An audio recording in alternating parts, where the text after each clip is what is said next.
Welcome back to another episode of the Whole Perspective. My name is Kevin DeLory, Chief Lending Officer at EPM.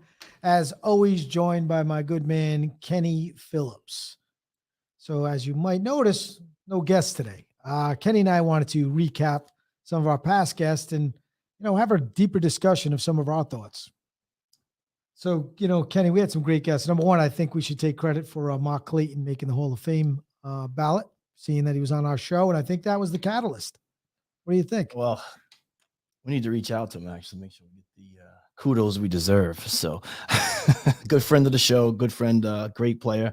And congratulations, Mark. A lot of our guests over the, I'd like to think of Merrill Hodge, Charles Clark, they all had adversity that they all had to overcome to get ahead. And I think that is something that, especially in the market we're in, and I hear a lot of people when, times get tough, they kind of, lose focus. And I think that's something that, I can really relate to. I think when you look at the two of us, you probably say, these guys, they've gotten to the uh, top of their career and in their field, and they're doing well. But it hasn't always been that way. We had to overcome adversity. You're looking at us, and I say, I had a conversation the other day with someone and said, equality is a tough thing. And you're probably looking into the camera if you're watching this on your computer saying, well, Kenny should be able to relate to that better than you can. He's an African-American, you're a white man. You probably have the advantage. But one of the things I think we forget is where people come from, right? We look at equality as being a black and white issue versus an environment issue of, growing up, three brothers, single mom on public assistance, lived in 11 houses over, 14 years, live in different rental properties. And I had to overcome all of that and overcome my environment and get past it to get where I am today. So when people see me today, they see this guy that's well put together. Here I am wearing a country club shirt and things must be great. He's a chief lending officer. So adversity is real, whether, it's because of the color of your skin, your environment. And that's something all of these guys overcame. Their adversity might have been a medical issue. So there's more adversity out there than just meets the eye when you meet somebody. So when someone's at the top of their game, you should ask them how you got there. Not everybody was handed their position. Not everybody was born with the silver spoon in their mouth. And I think Kenny and I think that's one of the things that connect us is that, we both come from a background, when people see you, they probably say, well, hey, maybe he had a tougher going, not knowing that I come from, a single parent. Kenny was very lucky to, have two great parents in his life. And I think that, I think some people forget that that is a blessing, right? Absolutely. Absolutely. I think, when they see us, they probably say my struggle is probably more than yours. Right. And honestly, the financial situation that you had and upbringing you had was a lot tougher than mine, even though my financial situation wasn't great.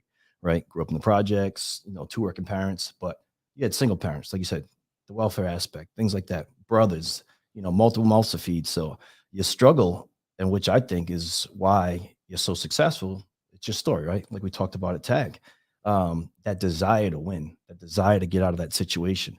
And people need to hear that. I think that's the key to success. And 90% of the people that we have on our podcast have similar struggles, and that's what made them successful in the business. Yeah, I think it takes away all the excuses, right? I mean, if you could, come from where I come from and the way I was raised and continue to push ahead and just look at that next level. And everything to me was always, how do I be the number one? How do I be the best I can? That meant I was coming first one in, last one out. So I think a lot of times people look at the success we've had and say, well, I can just come in, work 9 to 5. I make, the amount of calls I need to. No, it is putting that extra gear in, going to that next level. And it's something that we're very proud of is that we create this culture. I'll share a quick story this morning. I sent an email to every person that reports to me, and it's something I wanted to know the answer to. It wasn't for any other reason than to say, what does your vision of success look like? What is your goals here at EPM? What does success look like to you at EPM? Don't respond to anyone else, just to me. And the things I got back, that's what fires me up, because people helped me get to where I am today. Reading those answers made me want to work twice as hard to help those people I want to create the next Kevin DeLory. I want somebody chasing me to be the next chief lending officer. I'm not doing my job if that doesn't happen. I think a lot of people give lip service, as leaders and say, this is what I want. And this is how I build culture. True culture is caring about the people around you, sacrificing yourself for them and helping them get to the next level. It's really taking an interest in the people, not just the financial gain that they'll give to you. It's what do they want and how do I help them achieve success? Because I can tell you this, not one of them had the same answer as the rest. Okay. Nobody said, not all of them were just the same answer. I want to be the top producer. No, they all had something more. I think you're right. It's about the culture. I think that message that you sent this morning, it's twofold, right? It's one, like you truly care about everyone that works at the company. It's not about one individual. It's not about you. It's not about me. It's about the entire team. And two, it gives them an opportunity to really sit there and reflect on what is success. Because a lot of people just come to work, do their job, and they lose sight of what that real goal is. How they pay, what's that integral part that they play in the success of the company. And that opens up that dialogue. And I seen you go back and forth with a couple of people. It was amazing the responses you got. Thank you for this. Thank you for the opportunity. Thank you for letting me express, what my goal, my vision is. It's just as much fuel for me. When I get those answers, it fuels me to go to the next level. It really does. But I really want to see them get to the next level. And I think sometimes that gets lost in leadership. It's about, we look at the company as a global organization of growing, getting to that next level. And we forget we don't get to the next level without each and every one of these people that come in beside us. They come to work every day because they believe in what you're doing as a leader. So if you're a leader and you're not having one-on-ones, you're not reaching out to your people and asking them deep questions, you're just a positional leader. In most of those responses, Kenny, you're right. It was thank you to you and Kenny. Thank you to Keith. Thank you to Thomas. Thank you to Frank. Thank you to Kerry. All of these people.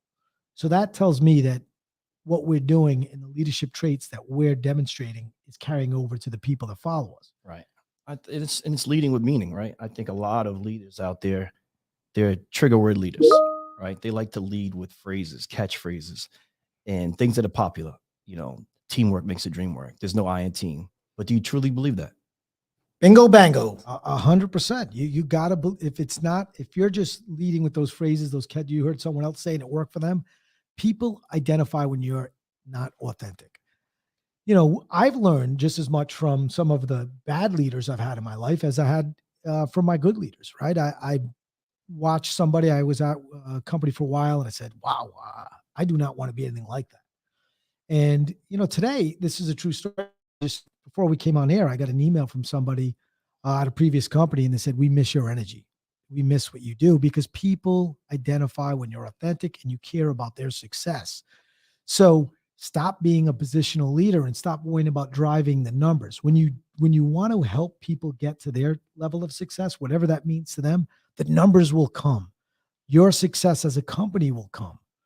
But when you put that big, number out there and say, this is what I want to achieve, and you are uninterested in your people, they will be uninterested in your goals. So get interested in your people and everything else will just happen. I think that is one of the things that have helped us build what we have. And that is being interested in our people and letting them see us as who we really are. Listen, there is a lot of times I am behind closed doors, but when I come out, I want to talk to the people around me. I want to have some fun, because it's when they come to work every day and realize that you're a real person, they're going to work their tail off for you. I think another thing is that they see your passion, they feel your energy, right? If you don't truly believe, if you come every day and it's just a job, you don't love what you do, people recognize that. When you have passion, like you said before, I don't get out of bed and come to work less than 100%. That's passion. That's passion. And people understand that. And people want to work for you when they have that.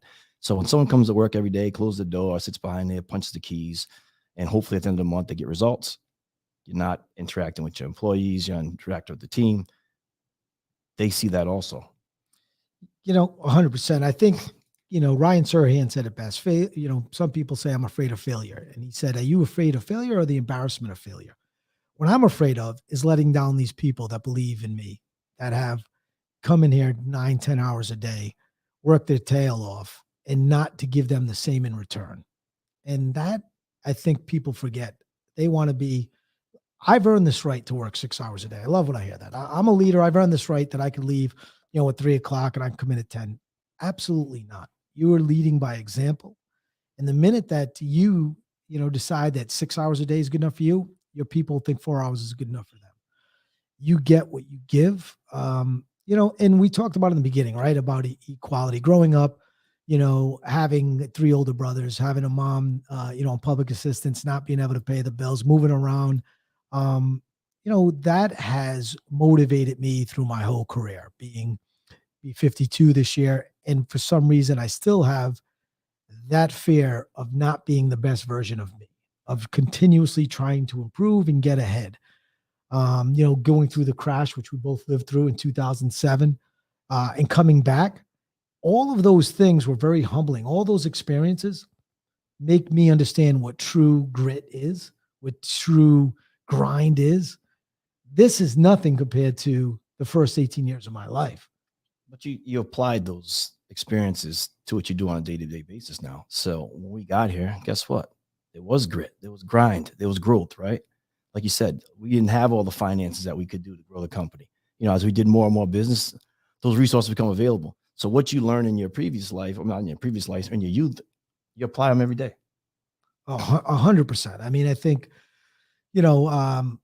being that all we really had was family, I realized in business, all you really have is your people, right? Those people, if you give them everything you have, they will tenfold. They'll pay it in tenfold. I guarantee you that. Nothing makes me happier when I get those emails of saying, I want to do this.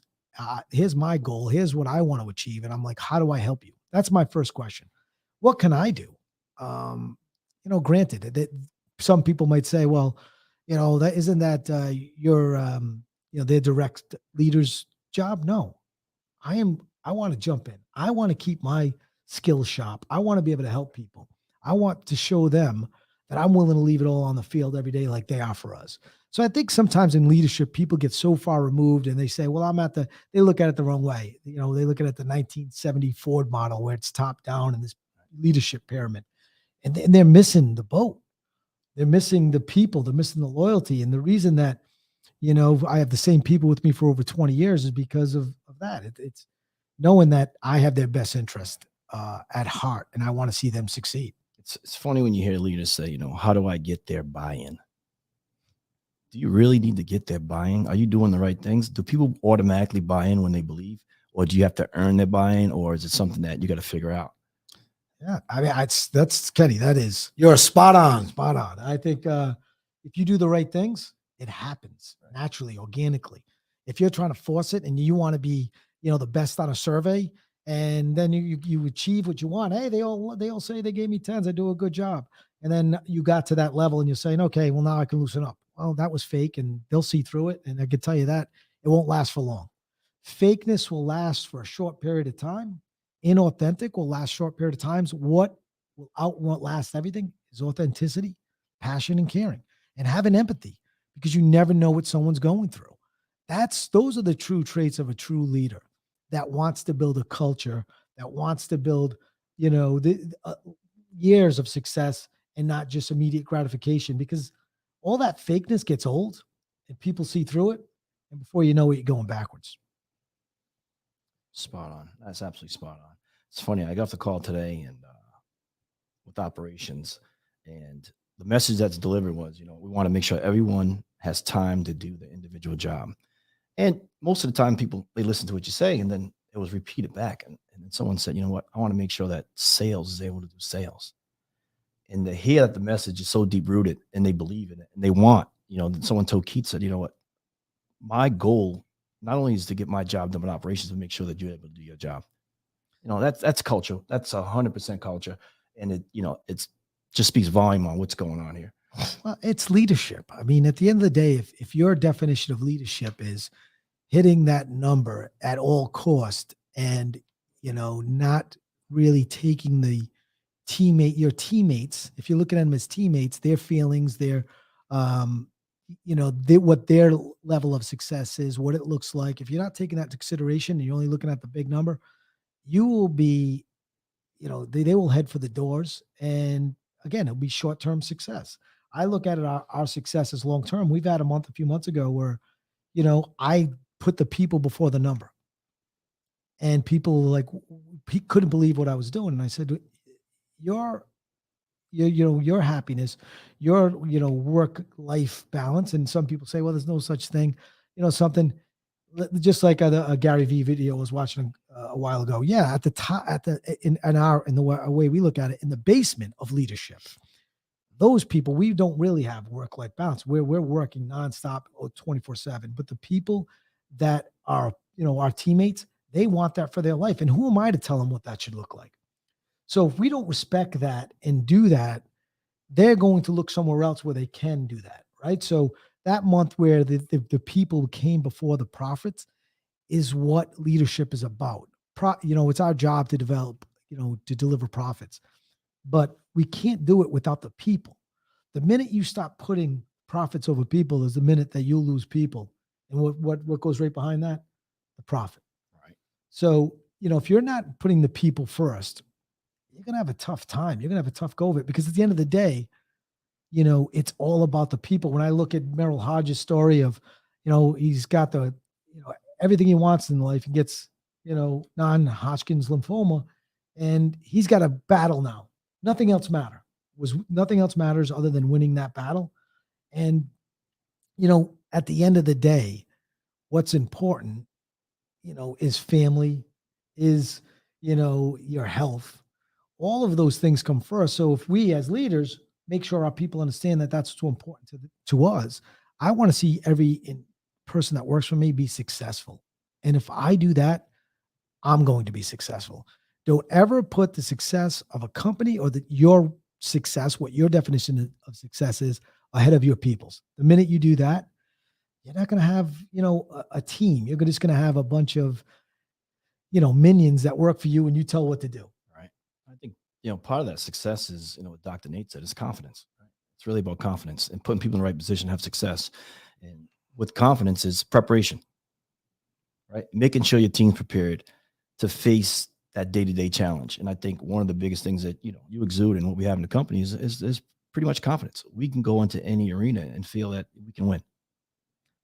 100%. I mean, it's confidence. It's, Dr. Nate's book's the best. I continue to read it, and hopefully that'll improve my golf game. But I can assure you it's some days it works, some days it doesn't. Kenny and I just played had a good time in a celebrity golf tournament, and my drive was not impressive. And I tried visualizing, I tried breathing, but I toughed through it. I didn't quit. And even yesterday, I was out with a good friend of ours, Brad. I was on the golf course, and he said, maybe you should go to the 5-wood. I said, no, I'm not quitting. I'm going to continue with this driver until I work through it. And it's like anything in life. It's easy to give up than to work through it. Maybe you get embarrassed. Maybe it bruises your ego a little bit, but that's okay. If you keep at it and you keep persisting to move forward, you'll get better at it. And that's why I never put the club back in the bag, because I knew that me giving up would say that that's not who I am. I've given up, 20 times throughout my life. I haven't, and I won't, because I know that if I keep pushing through and building up that confidence, I will overcome anything. And I think a lot of times people give up too fast, right? We've seen some of the people that our retention rate is amazing, and kudos to you for that. But I do see the people that don't make it are the ones that give up. You're throwing everything they have at them, but they don't believe in themselves. You have to believe in yourself. I don't care how great of a leader you are. I can't force you to believe in yourself. And then the reverse side of that is the false confidence, right? The people that aren't prepared, the people that want to lead and really don't have the skill set to have that position. So there's a false sense of confidence. And then guess what? That destroys the team, right? Because you're not prepared. Yeah, I mean, that's a great one. We talk about it all the time. Early on in my career, people that asked me to be a leader and take on the position of being a leader. And I said, why would I do that when I could still hit 40 home runs and steal 40 bases? I'm better. I was more concerned about Kevin DeLory's success than I was the global success. I wasn't ready to be a leader. And that was the right choice for me, because I would have been a horrible leader, because my goals would have been the most important thing. It wasn't until the crash and everyone said, what do we do now, that I realized I was a leader because everyone around me looked at me, what do we do next? And at that point, I had to change what my definition of success was. It wasn't about what's Kevin DeLory's goals, what does he want to achieve? Those are important. But if all I focused on were those goals, nobody would have followed me. I had to focus on each and every person that said, what do we do next? And that's loyalty. And those are the things that over the years, I've never had to, make one recruiting call. Usually it's 99.9% of the time, it's people reaching out to me and say, what do we do next? And that is a great feeling. And that tells me that I've done the right thing over those years. And thank God I didn't take that position when it was all about me. Right. It had to be all about the global success of the team for me to be an effective leader. Right. So it wasn't financially motivated, right? It was making sure that, you weren't selfish in your decisions, which is difficult in leadership, right? Because there's so many people that put the great big purse in front of you and people grab it. One, not qualified. Two, not ready. And at the point in your career, maybe you wasn't ready. And people don't understand that. It's okay not to be ready. Because when you take responsibility for a team, you got to be all in. You got to be all in. Spot on. I tell you this, we look around at some of the people that are struggling in this market. And the first thing I look at is who is the leader and what is their commitment to their people. If their commitment is just to hold on and keep their title and not know what the struggle is for their, folks that work around them, their teammates, that is a sign to me that there will be epic failure there. And I watch it firsthand. I watch these people that get in and they'll have a title and that's all they want. They want the title. They really don't want corner office. 100%. They want the office with a view. By the way, I sit in the smallest office in my office because that's not what defines me. What defines me is the success of my team, the success of the people around me. So an office doesn't make me. I could care less. I sit in the, these guys joke that there's a closet in the office that's bigger than my office. And that's all right, because that's not what I'm here for. I'm here to lead. So those leaders that are there for the corner office, for the title, they will end up losing the people around them slowly, one by one, because it's not, they are in it for the wrong reason. They are in it so they could say, this is my title. And they don't have a vested interest in their team's success. They're more worried about keeping that title and that job. I've never once gave two shits about what my title is. You could call me janitor as long as the people around me respected me and believed in me. So title doesn't matter. If you're chasing the title, you're chasing the wrong thing, because sooner or later your title will be unemployed. Right. It's funny. We're led by that slogan, show the way, know the way, go the way. And, in the previous also, we had more cubicles available. Right now, staffed capacity here, but it was a joke, right? You come out there, get inside the cubicle and say, I'm going to sign up a broker.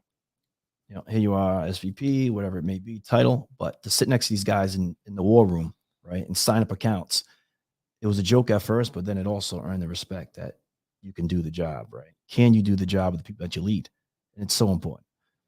Yeah, dude, that is so true. And I still do it to this day. It's funny, Phil and I, Phil Mancuso and I yesterday got on the phone with the client, and, we end up signing them up and getting them on board. I do that because I want to, if I'm going to ask someone to do something for me, I want to be able to do it as well. If you're a guy that, again, that just wants a title and doesn't know how to do the day-to-day job you're asking everyone else to do, how do I respect you? So, it's, everyone knows my core values. If you watch a show, it's love, honor, respect. It's very simple. I honor my family name. I'm very protective of that. I've come from, nothing. And the only thing I didn't have a lot of money, but what I had was a last name. I had three brothers that shared that last name, and our bond was more valuable to me than anything. Respect. I respect what I tell people. I want people to respect me, and I show them respect. Love is just loving what you do. It's being, I'll be honest, I really didn't know love at a unconditional level until Brooklyn was born. When my daughter was born, I quickly have discovered what unconditional love is. But yeah, I do love with what I do. I do love coming in every day. I love everyone I work with. I have to like the people that I have around me. if you have people around you that you can't trust, that's a recipe for you know uh, destruction. They're going to eat the company from the inside out. It's really like a cancer. You have to have good people around you. I think a lot of times people say, "Well, I'll give this person a shot." Don't hire someone that's going to come into your company and bring the other people down. Energy vampires need not apply. If you're going to take the energy out of the room, this isn't the place for you. Absolutely. Authenticity and passion, right? 100%. It's you got to find that proper mix. I think with the sprinkled in with a little emotion. I think a lot of times people get too emotional, but the passion and authenticity, and that's how you win with the company. Making sure people come in every day with the main goal in mind. Wanting to bring something to the table, not take something away from the table, or just sit at the table. Yeah, Kenny, I think that's a great one. A lot of times people get passion confused for emotion. I wouldn't want somebody working for me without passion. What does passion look like? It looks different to everyone. Passion for me is I get fired up. It's not emotion. I'm passionate. I want every person in here to get treated the same way I'd want to get treated if I was their client. If we're not doing that, I'm going to get passionate. That at the top of an organization, if you don't have someone that's passionate about what they're doing, everyone underneath you will do the same. And then you'll see some people that will use that and say, well, that's emotion. That's not emotion. There is a big difference. I'm not getting upset because you stubbed my toe or you put milk in my coffee. I am passionate about the level of service that I give anyone, because the level of service that my people provide to their clients represents me. And if you can't do that, you're going to see me be passionate. Oh, that's perfect. I tell you, it's when you talk about passion and you're talking about, you have passion about delivering good service, right? And we talk about hospitality now. Without having hospitality, if hospitality is not there, that brings up the emotion. 100%. I mean, you're spot on, buddy. I tell you, that is, I think a lot of times, and we keep talking about this, leaders need to know, they need to read their people. They need to understand their people. They need to know where they're coming from. Because there are times, let's be honest, there will be people that will come in and they'll have issues, and because they want to get to that next level, and they're being, they might be embellishing the story, and you got to see through that, and being able to do the job. We're able to see through that in a second. To any leader, get shoulder to shoulder, get in the trenches with your people. If you don't know how to do the job, if you're not in touch with your customers, then you are going to slowly lose confidence of your people and confidence of your clients. One good thing about us is that we're constantly out there. We're constantly on the phone. We're returning emails. When there's an issue, they come directly to me. Most leaders wouldn't want to deal with that. I don't want to hear somebody go on and complain about an issue. Why not? That's gold. Right. They're going to tell you what you're doing wrong, and now you can get better. If people don't tell you to your face and aren't honest and don't give you that respect, then, something, you put yourself, at the top of that 1970s Ford pyramid, and you have no idea what's going on the floors below you. That's the beauty of the way we lead, of leading from the basement. So everyone's above us. We work for everyone else. Our job is, at the end of the day, is to make sure not only our clients, but every teammate above us or below us, beside us, wherever they're located, we got them. No, agree. Honesty is so critical, right? One, honesty. Can you deliver when you're going to deliver? Honesty, your knowledge base, even if it's in your realm, like maybe you might not know everything about it. Be honest, because your teammates, your co-workers, your partners, they can't help, they can't assist, they can't figure out, workaround if you're not honest. Yeah, and honesty and mindset, right? Coming in every day, no matter how bad the day is, your team needs to see the best version of you. If you can't do that, you're not a leader. Stay home, right? If you can't come in and give your best version of you to come in and help your team get to the next level, don't bother. Don't be a leader. There's going to be bad days. There's going to be days that, everybody's complaining and you just want to shut your door. Oh, those are the days you lean into it and you open your door. Those are the days you get on a call with all of your people and hear them out, because that's what's going to get you to the next level. Turning a blind eye and saying, I don't want to listen to it because it's too much. You might as well just fold up now, hand in your resignation. It's not for you. So those are the type of things, I think, that separate us from everyone else. It's a lot of times it's easier to shut your door because you see that the storm's brewing out there. I want to be safe. I don't want to listen to that today. Not me. You head into that storm, you hear them out, you come up with a game plan, and then you deliver. And I'll tell you what, the next time you'll get a pass on the storm because they said, you know something, he gets it, he listens to me. So do I really need to bother him with this? I think I could fix this on my own. Now I'm there. I want to be brought in on every issue, but I think leaning into the issues within your company is what a true leader does. A positional leader shuts his door and say, "Oh, not today. Today's Friday. I just got to get out of here. I got to make it till Monday." That was one of the biggest mistakes I made as a young guy in this industry is bad news on a Friday. Oof, man, I could deal with it Monday. But then I started to learn what happens on Monday. Now they only had Saturday and Sunday to get even more worked up and more worked up. And Monday, I was dealing of something that would have took me 10 minutes. Now it's taking me 2 hours. So to any leader, don't run from the storm, run into it. When you see an issue, don't say, I don't fit. Today's not the day. Ah, man, I'm having a good day. I don't want to deal with this, ruin my day. That is part of the title that comes with leadership. It's leading. It's being on the forefront. Just like going down with the ship, right? You can't be like the captain of that Italian cruise ship that jumped off and all the other people were going down. You're on it to the end. You're on it to make sure everyone gets off safe. So, that's my piece of advice on when it comes to that. It's good. This episode's been a great reminder, I tell you. So if you're having issues with buy-in, retention, these are the small things, the fundamental things that lead you to success, and growth. Honestly, if you're not passionate, you're not loyal, all right? You're not honest, authentic, it's tough to lead.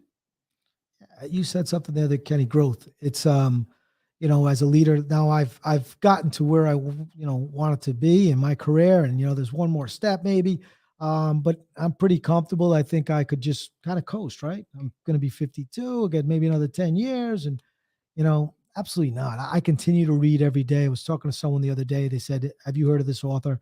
Next thing you know, I had 9 books in my Amazon cart, and I'm going through another book right now, Rigging the Game. I continuously want to get better.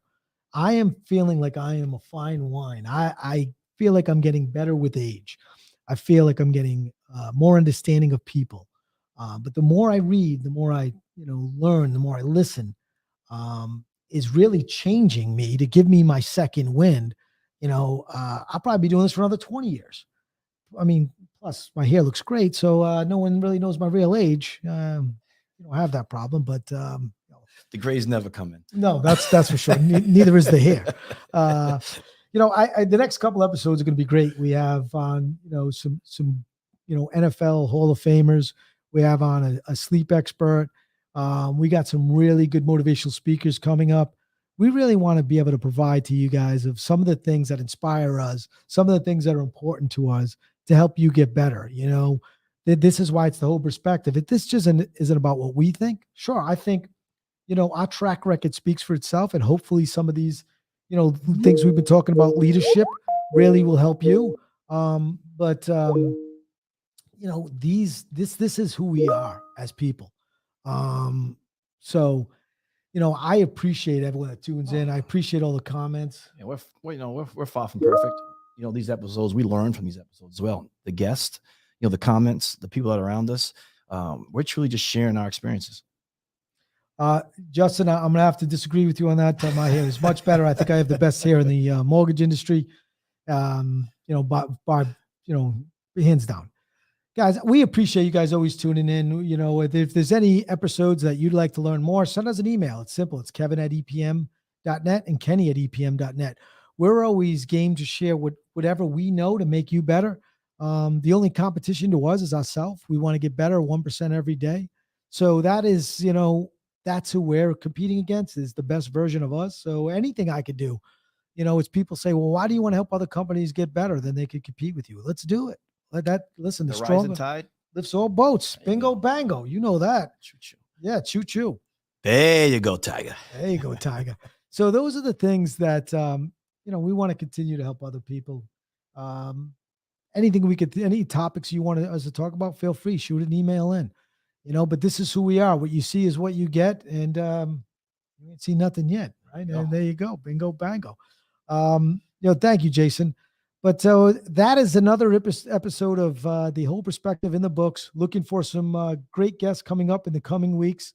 So make sure you tune in. As always, thank you to all for tuning in. You can always reach us at Kenny at EPM.net or Kevin at EPM.net. Any question, we're open to answer. If you want to be a guest, you can also reach out to Jenna at EPM.net. JENNA at EPM.net. Oh, there you go. Bingo, bango. I like that one, Kenny. But Jen is going to take us out.